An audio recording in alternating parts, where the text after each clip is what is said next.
Welcome. My name is Monica Cooper. I'm a doctoral candidate at UMGC, and I'm here to talk to you about my dissertation thesis. So my topic is leadership storytelling and narratives. Stories are very important because they're the primary structure for how humans think, relate, and communicate. I'm very interested in leadership communication and communication in a way that garners stakeholders' support and buy-in of strategic vision, objectives, and strategic goals. So I'm very interested in leadership storytelling that can facilitate effective performance towards the completion of organizational goals or performance outcomes.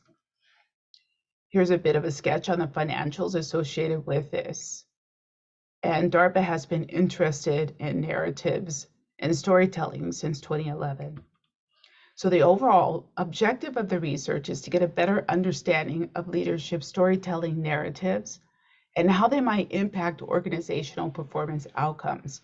I used revenue and profit to try to give an indication, with revenue that is associated with strategy and profit is associated with performance.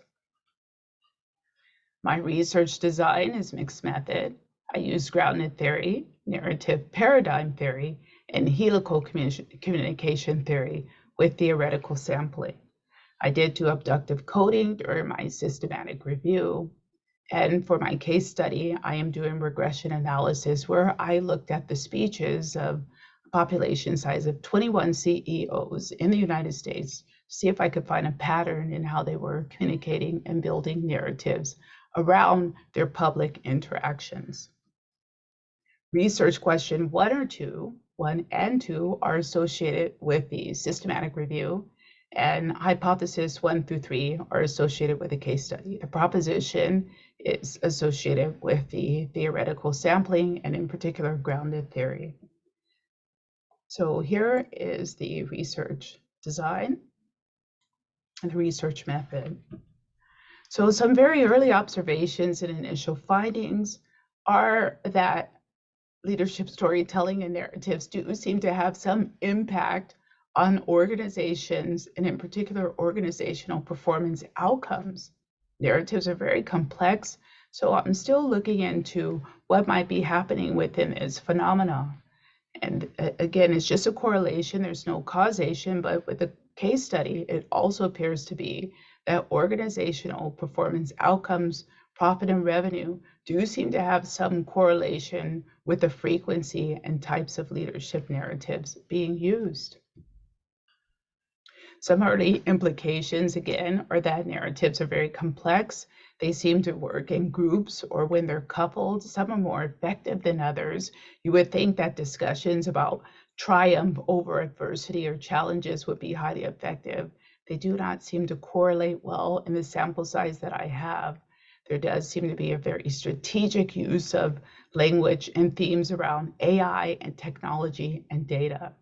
So again, there does seem to be a correlation between leadership storytelling and narratives in the sample size that I'm currently reviewing. So some of the highlights have been, first and foremost, software in statistical analysis and hypothesis testing. There are a lot of tools out there. I'm still kind of navigating that landscape to get a better idea of what might work better than others. The results seem to be slightly different between the tool that is used. I am recruiting and training other researchers to do a sanity check on my analysis to see if they're finding consistent results and interpreting those speeches in the same manner. Also, there are about 25 narrative functions and types, so I would like to get a better idea about how what might be happening within each one of those phenomena. And then finally, the sample size is quite small. It would be great to have a larger sample size for my case study beyond the population size of 20. So overall, and in conclusion, I think I do have a better understanding of leadership storytelling and what could be happening with the narratives, but it will take a lot more research to really have an idea and normalize, let's say, what could work across the board, because there's so many different dynamics and demographics, and narratives really depend on the demographic and purpose. So in closing, here are some significant seminal research and literature that I did look at the beginning of my study that were very important. And finally, I'm ready for questions. Thank you for joining me. It has been a pleasure, and I'm really interested in getting your feedback on my study. Thank you.